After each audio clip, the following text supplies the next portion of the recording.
Let's first take a look at your clever speed. It came out as 90.2 miles per hour. So we drive it. Yeah. You can hit like 3 digits if you swing, if you use your body better. But currently, one thing I noticed that your club swing weight is too high. The head is too heavy. Okay. Then what happens is you have she has to drag it. Okay. So sometimes heavy club dictates the swing pattern.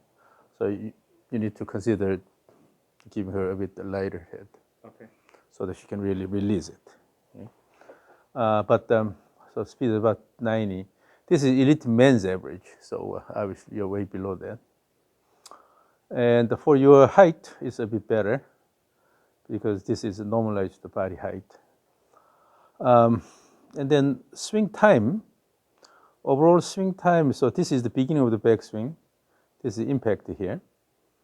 So this is close to 1100 milliseconds, so about 1.1 second. You need to speed up the backswing. Okay? The backswing is a bit too slow. But the one thing I liked about your swing was that you were pretty much responding to my signal. So that means you're aware of the rhythm. So that's a positive side. But I want to see a bit faster backswing. Okay. Yep. Then you can shorten the backswing time. And also, with that, so currently this shows the clever speed here.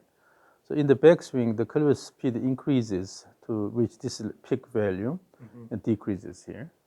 The peak is right at the center of the backswing, right? Time-wise. But ideally, this has to happen a bit later. Okay. So when you have a peak clever velocity later, then you have to actively slow this down and then going into downswing here. Transition. So that creates more active downswing motion. Okay. So the quality of backswing is really important. Yeah. Backswing is not just to bring the arms and club here, but the quality actually dictates the quality of early part of downswing. So gradually accelerate this and then have more build the climax toward the end of the backswing. That way, this peak will be delayed to this side here.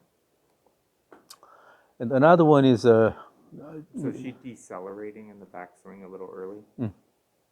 so then here she loses the momentum of the backswing. Okay, I see. And here also, it'll be hard to actually read this number, but it's 1, 2, and the 3 and 4 are actually together. Okay. 3 is during the backswing. 3 is when the lead arm becomes parallel to the ground. Okay. 4 is when the club aligns vertically. Okay. Usually this has to be separated. So 3 first, Okay. and then 4. But 3 and 4 occurs at the same time. That means that she is introducing wrist cock early. Yes. So when you introduce wrist cock early, then you tend to introduce wrist uncocking early. Okay. So always the quality of backswing is really important. Yeah. What you do in the backswing dictates what you do in the downswing. So Because when she gets the left arm parallel, usually she's at a now. So should that be delayed a little then? yeah. So when the arm is parallel to the ground, then still the club should point more away from the body. I see. Yeah. So then here 3 and 4 will be separated. And then 5 is the end of pelvis rotation here. So when the pelvis rotation is completed. Yep. And then 6 is top of backswing. And then the downswing starts from here. And then likewise here, I think 7 and 8 are also together. So on the way down, that happens again. So let me actually check this in the front of you here.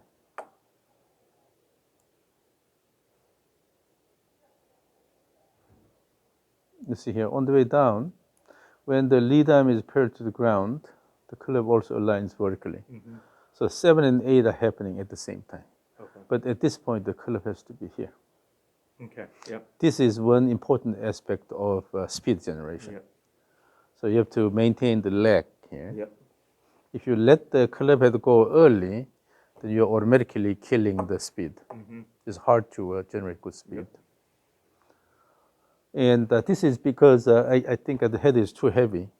When you feel a heavy head, it's hard to really release it. So then start from the beginning, try to let it go around, and then drag it here. Okay. When the head is a bit lighter, then you can keep the leg here and then later release it. Okay. So, but this is the clip has to be about here. Yeah. At this point here. Those are all things that I've noticed before. So that So- makes sense. So in the backswing and downswing, both the 3 and 4 together, and then 7 and 8 together. Yeah. This is one key aspect that she needs to change. Okay. But then go back to this here. So what we see here is 3 and 4 together, 7 and 8 together here. Okay. That makes sense. And then let's go to the top view here. This shows the general direction of the motion here. So this large rectangle, this is the swing plane. Okay. So the swing plane is aligned toward the target. Yep. And then the hand motion plane here, this is the plane calculated from the hand motion, and it's slightly inward. So it's about 1.2 degrees on the average, which is not too bad. So the alignments are reasonable. Okay. So when the club head plane and then hand plane are generally in the same direction, then you just throw the hand in the direction you want to hit the ball. Then the club head will also move in that direction. So it's easier to control the direction. So which is good here. And then this is along the swing plane here. So along the swing plane. So this straight line is the swing plane, calculated from the club head motion, horizontal to horizontal, or the parallel to parallel here. And then, so she has a fairly large backswing here, going all the way up here. So the club head is dropped a bit more than the hand, but this is okay. Yeah. Because this is the swing plane here, and then the hands deviate from the swing plane this much. The club head deviates from swing plane this much. They are quite similar. Yeah. That means the shaft is parallel to the swing plane. So this large backswing is not a problem at all. Yeah. What's problematic here is in the downswing. So in the backswing, it's moving along this path here, and then in the downswing, it's going like this, right? Yep. So the club head is moving high up here to this point, and then coming down here. That means she's letting the club head go away from the body. Okay. So this is the main cause of low club head speed. So if she keeps the leg, Keeps the leg. and then on the way shorter. so move down, then this path will go more this way here and coming down here. Okay. That makes So sense. the club head does not travel high. Yeah. Okay. But her swing plane slope is reasonable. It's about 45 degrees. This is okay. It's passing through the midsection of the trunk. Yeah. So the slope is reasonable. And then the direction is fairly aligned toward the target. So those are good. So the only thing is letting the club head go high up here. When this happens, you will later see in the kinematic sequence pattern that the wrist angular velocity. Okay. So she will start the uncocking early. Okay. Yeah. So it's called the early release. Yeah. So that's what we see here. And then also, this is the hand pad here. And then at the beginning of the backswing, the hand is lifted a little bit. But then the club head is fairly moving along the swing plane here, and then going above and then coming down here. Generally, this path is quite reasonable here. Mm-hmm. But the only thing is that with this looping motion here, then the club head has to quickly coming toward the swing plane instead of letting it go all the way here. Yeah. Yep. So that's the only problem here.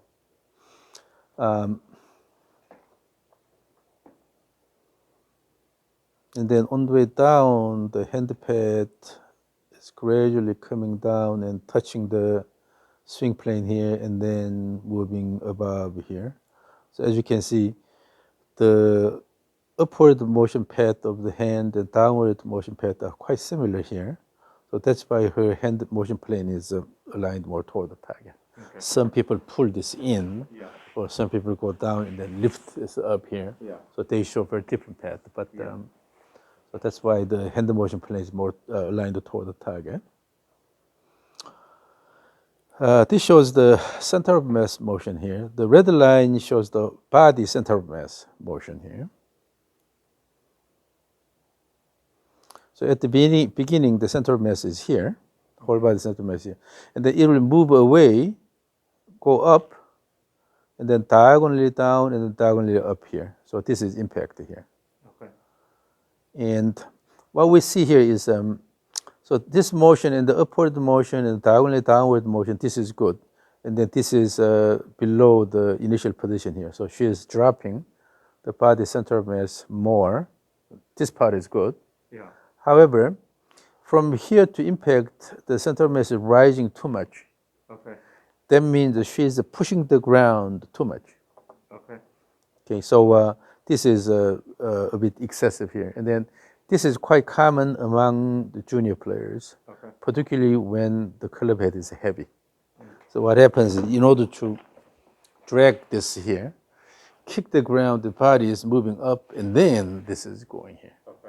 Instead of using the lower body and then try to throw here, Yeah. always drag it and then kick the ground and then letting it go here. Okay. So when that happens, the center mass of the body goes up quite a bit here because the upward, so downward push is too much here. Okay. So if we look at the body motion here, and then from here, the down, you see the pelvis already rising here, and then this is coming down here. Yep. So this means you're generally pulling the club down. Okay. When the club is pulled like this, the body goes up always. When you try to pull something down, then Right. this motion happens here. Okay. So instead of pulling here, because she's pulling the handle here, the club head is going away from the body. Okay. So what should happen is that go over here and using the body motion here, bring down here and then throw on this side here. Okay. But go up here and then because pulling, with this pulling, the body goes up and then swing through. Okay. So the lower body in the downswing, the leg action is not quite helping the upper body turn because the timing is off. Okay. So that's later we'll have every time and work on this pattern so that find a better timing rather than push and then rise and then try to pull this. Okay. So this can be dropped a bit more, but then from here to here, reasonable rise, but not this much here. So Okay. this is going even above the high point here. This is too much here. Okay.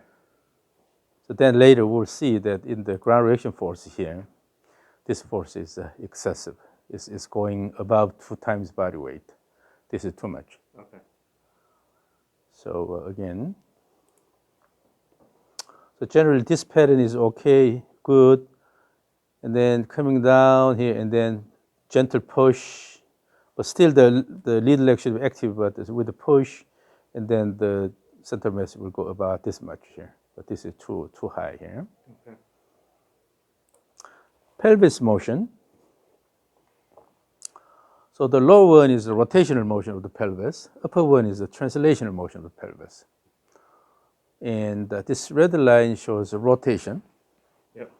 So during the backswing, the pelvis rotates right. But now here, as you can see, pelvis rotation is rapidly developing here. But then from here to here, it's almost flat here. Yeah. So her rotation is almost completed here.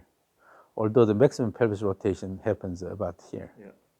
So this is the end of pelvis rotation. This is top of backswing here. But essentially, one quick motion to this point, and then from here to here, almost no pelvis rotation. Right. So she stops rotating, but her arms are still moving Instead, it has to be gradual increase in the rotation all the way to the peak value here. Okay. But the right turn and then left turn are fairly balanced here. So this is rightmost rotation. This is rotation, left rotation at impact, but these are fairly balanced, so which is good. But this has to be continuous rotation to the peak, and then changing the direction. Yeah, because I noticed she finishes her rotation, but her arms trail on. Yeah, yeah. And she just is frozen for a little bit. Okay. And then also it could be because of the heavy head. When she cannot handle the club that well, Yeah. then basically, her swing pattern is dictated by the inertial property of the club. So I recommend a bit lighter head. Okay. So yours was the number.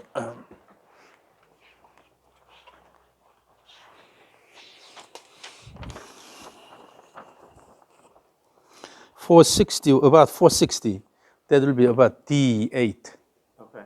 which is really high. Okay. Yeah, the swing weight value we measured is 460 on the average. 460 means about the D8. Okay.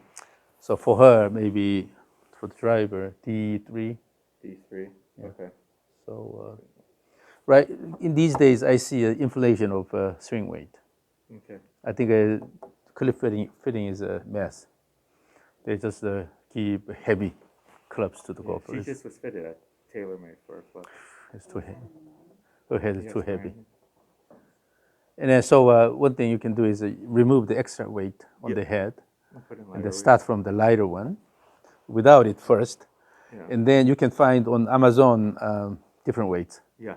Yeah, they sell different weights. So buy those and then start from lighter one, gradually increase. But still, even if you are an adult, but still D8 for women is too heavy. Okay. So it's important to use a reasonable, club so that she doesn't have to fight or struggle with it. Yeah. More than anything, she needs to release it, throw the head. Yeah. So when the club is heavy, then, by instinct, the golfer knows that this is heavy, so certainly the body motion changes. But so this has been more continuous turn to this point. And then the blue line is the lateral tilt, the pelvis motion this way here. Okay. Yep. So this is basically left tilt. Left side is lower, right side is higher. So this is the angle is good. Okay, this much here, but again you see the change in the slope here. So the backswing is almost a two-stage motion here. So when you speed up the backswing, then automatically these will be better shaped. Okay. So instead of having two-stage motion, it becomes more one-stage motion. So that's one benefit of faster backswing. Yeah. You are not old enough to know this, but the first generation computer game was breaking blocks. So you have a bunch of blocks here. The ball is moving, bouncing back, and then you are moving the pedal, okay? And then hit the ball, and then the ball goes, and they hit the block, and then it breaks it, and they come back. But when the ball is moving too slowly, then it's hard to actually control the pedal motion because you have too much time. So sometimes the strategy can be you already go here, expect the target position, and then already go there and then wait until the ball comes back.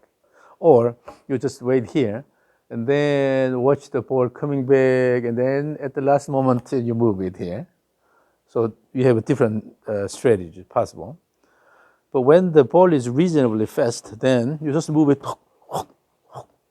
Yeah. You don't have to have any second thought there, because you will have a perfect acceleration deceleration pattern when the motion of the ball is reasonably fast. So just move it and then hit it. Of course, when it gets too fast, then you cannot, match that. But so when the motion is too slow, then suddenly we introduce unnecessary or unwanted motions there. So that's why it's important to maintain reasonable speed, and you can increase your backswing speed more. So then these two-stage motion will go away automatically. Okay. And then the green line shows this forward backward tilt here.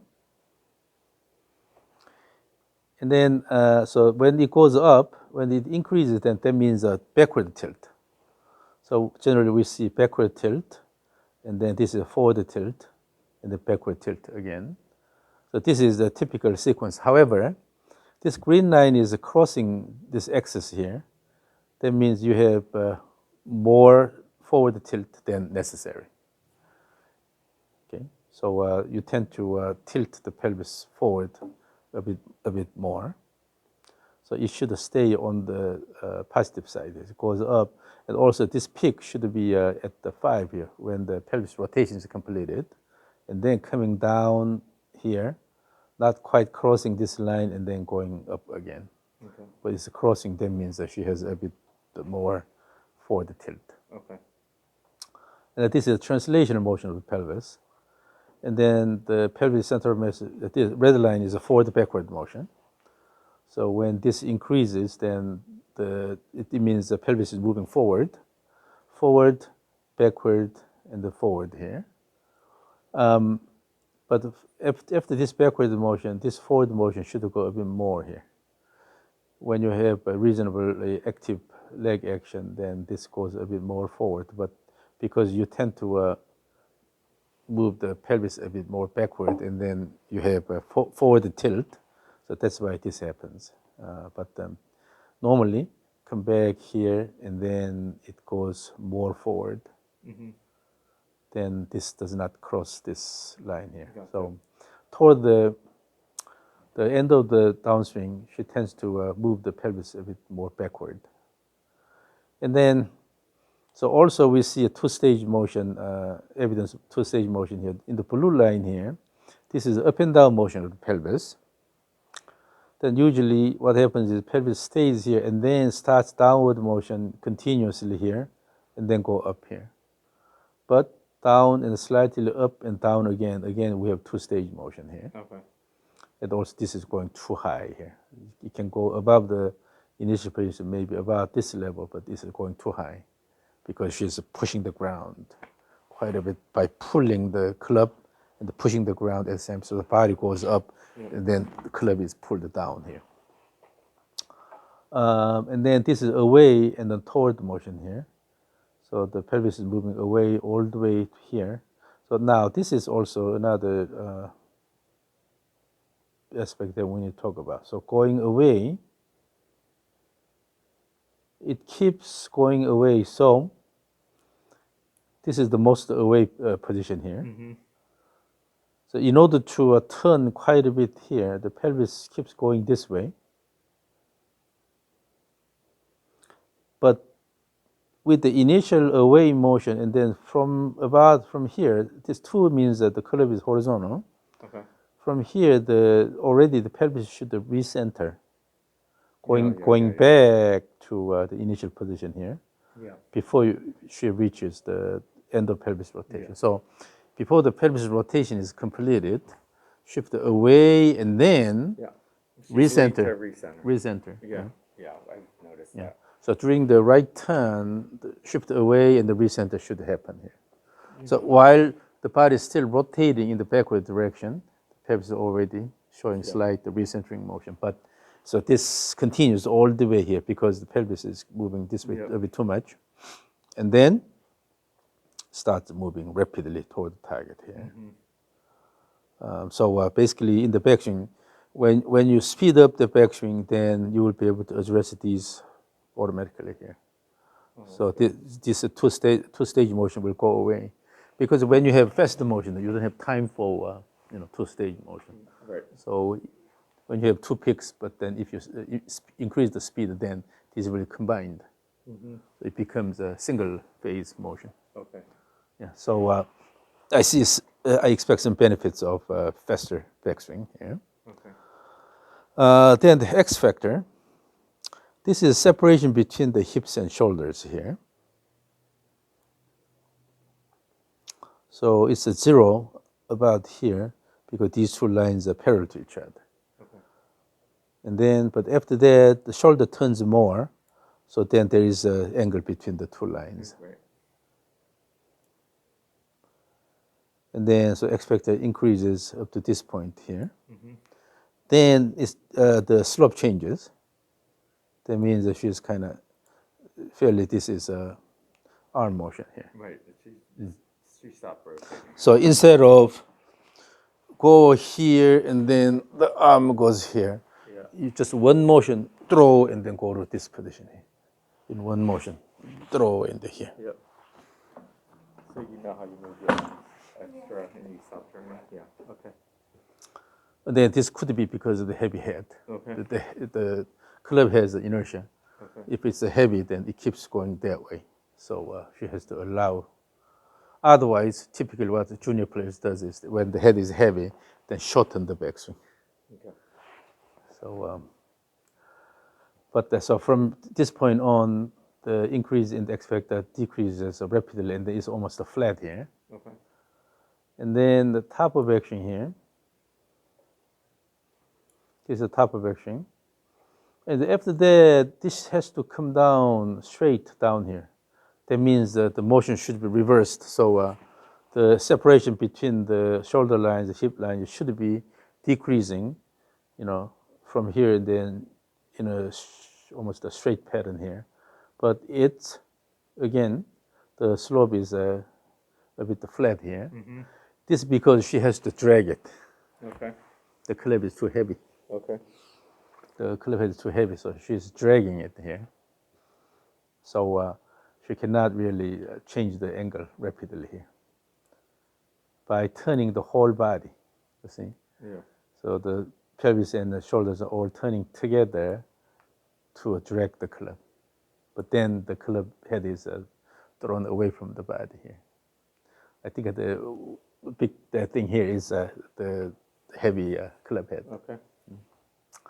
So up to this point. And then pull, and then body is rising and then pulling it here.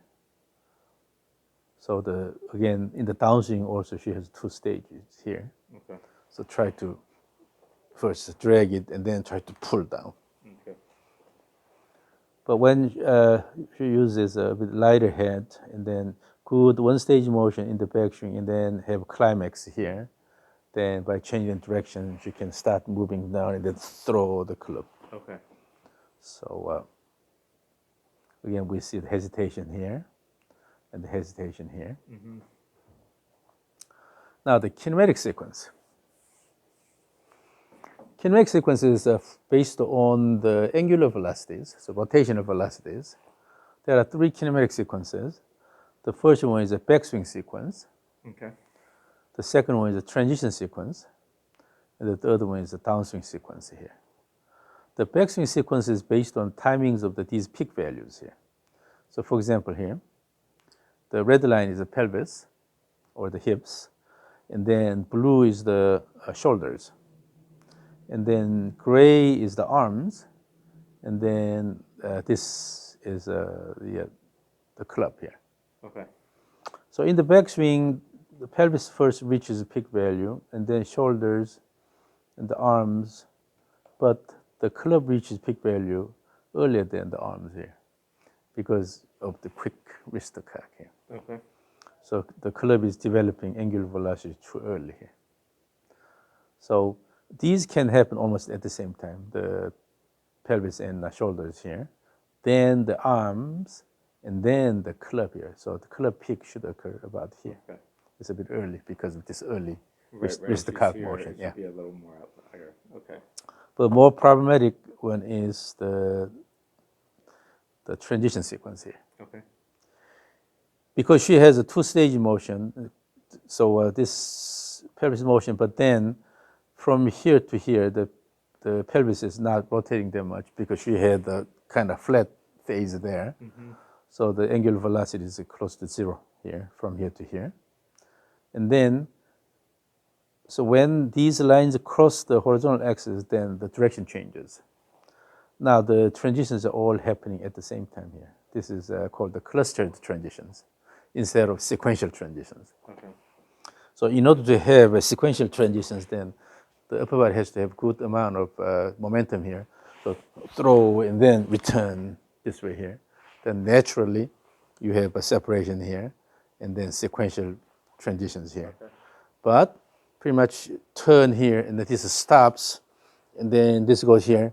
And then when you start downswing with the initial motion of this here, then all body parts are transitioning at the same time here.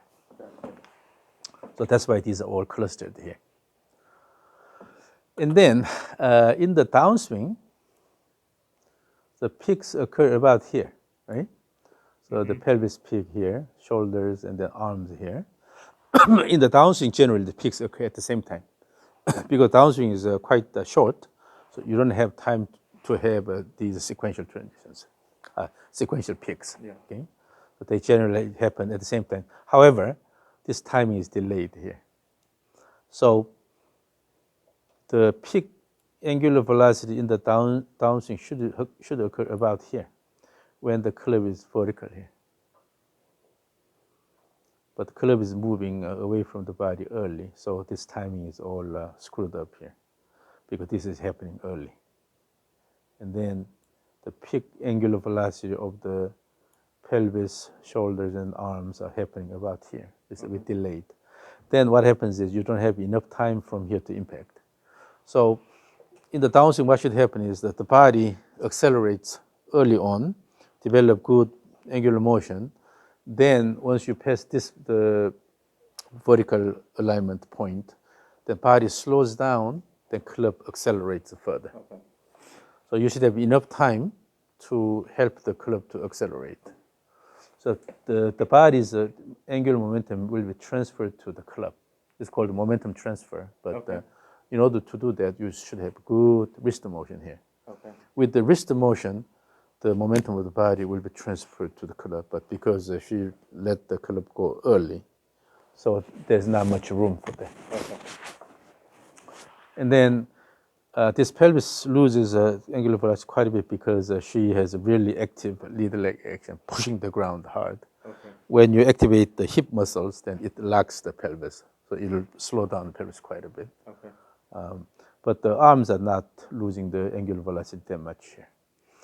Because the arms are the ones directly interacting with the club.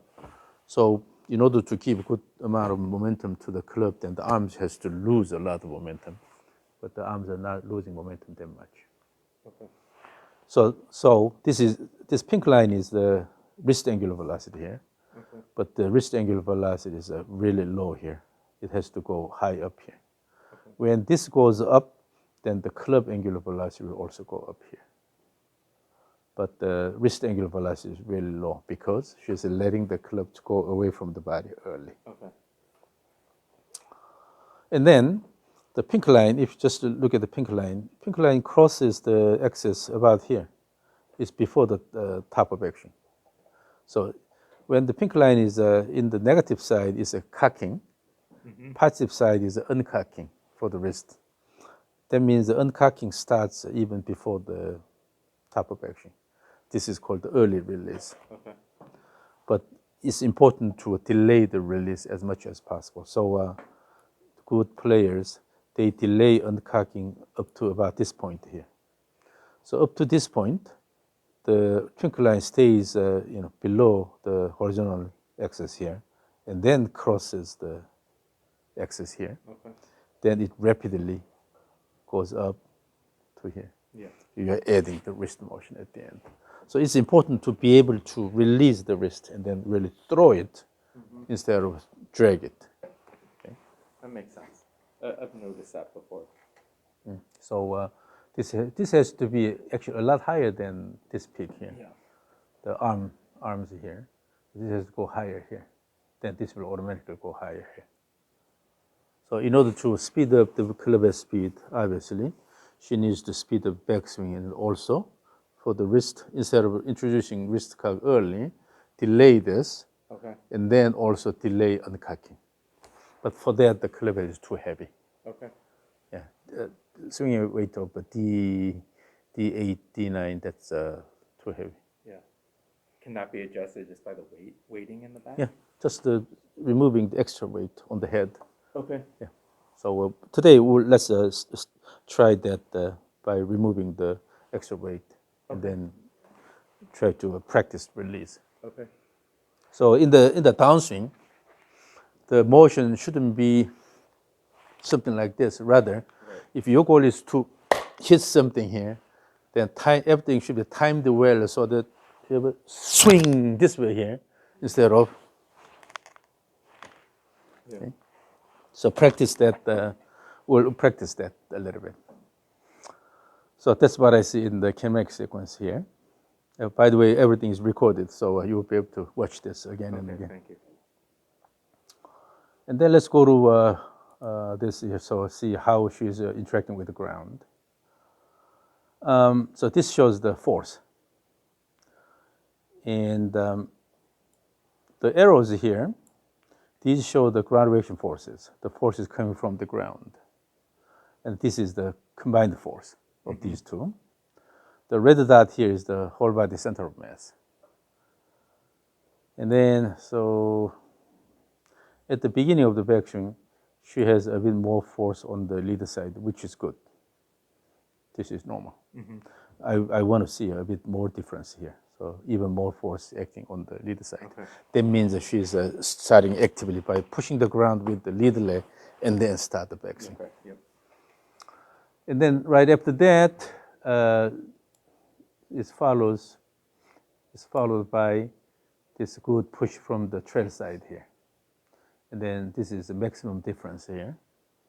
So the now center pressure of the combined force is located here, close to the trail side here. So up to this point, this is okay.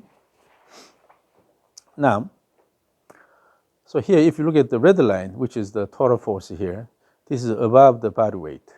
Okay. The unit here is body weight. Okay. So at the beginning, the total force is equal to the body weight. So when you actually stand on the ground here, then the ground reaction force and your body weight are equal to each other. But they will cancel each other. When you have an active push, then you're pushing the ground more than the body weight, then it goes above the body weight. Okay. But then after that, you must have unweighting, unless you want to really jump. If you want to stay on the ground, then if you push harder, then later you have to reduce the force. So the force goes above the body weight and below the body weight. It repeats. So this phase is active push phase, and then this phase is called the unweighting phase. So you are not pushing as much. It's because you're pushing harder here. Now, so after the push, Hazel has this unweighting here. But the problem is initial unweighting, and then this is going back to a body weight up to this point and starting the unweighting again here. Okay. This is because of the slow backswing. Okay. So here she has too much time here. And then because of that, the backswing motion and downswing motion are not well connected. Okay. So that's why when you move the pedal here, so what's happening is you initially move the pedal already here, and then you have to wait until the ball returns. Right. That's what's happening here. Okay. So when she speeds up the backswing, then this peak and this peak will be combined. Okay. So single peak, and then this peak will occur right at the top of backswing here. But she has a one unweighting peak here, then this is decreasing, and then another peak here. So there are two different unweighting peaks here. Yeah. Because again, because she has too much time here. Yeah. But again, when she speeds up the backswing, these two will be combined, and then the peak will be also appearing a bit earlier. Okay. So right after the top of backswing here. So about here, this maximum unweighting will occur if this continues here, right? Yeah. And then the force can rise up here.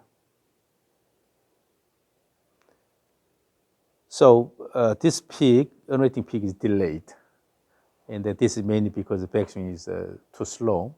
The backswing motion and downswing motion are not well connected. Okay.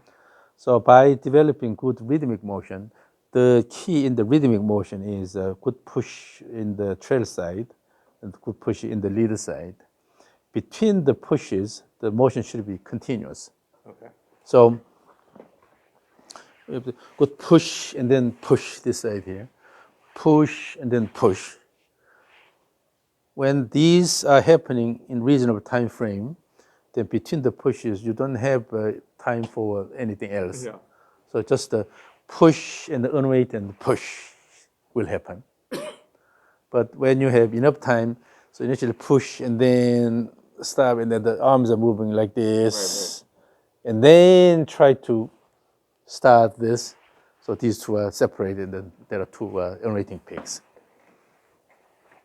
So by speeding up the backswing, it's important to combine these, and then have a continuous unrating all the way here, and then have the peak about here, and then the force should go up here.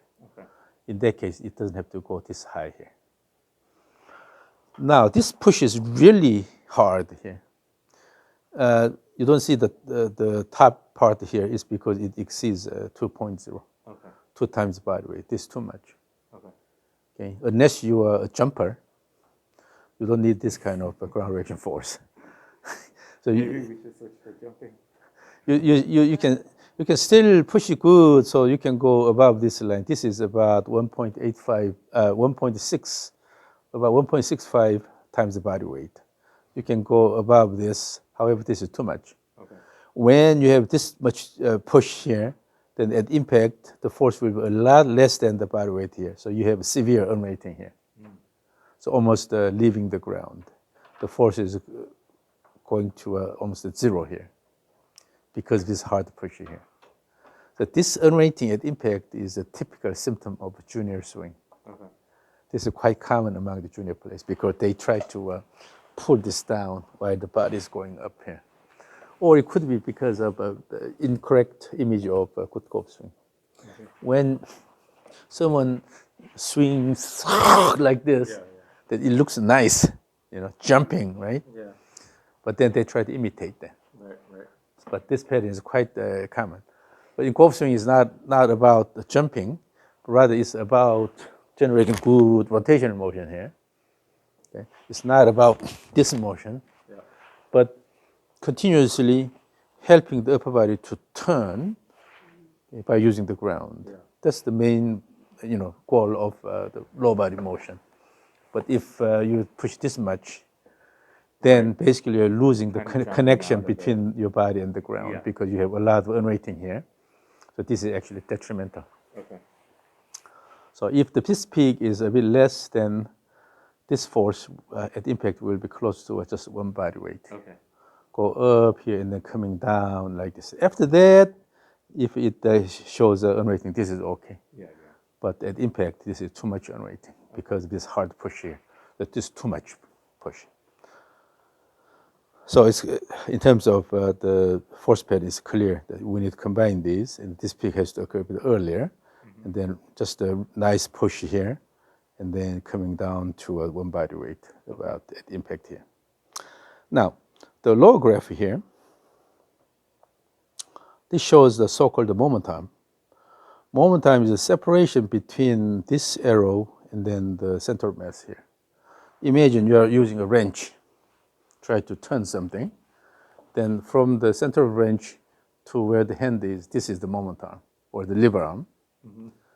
And in the case of golfer's motion here, the center of mass serves as the center of rotation. So this is the center of the wrench. And then when you extend this line, this is where the hand is. So the separation is called moment arm or lever arm.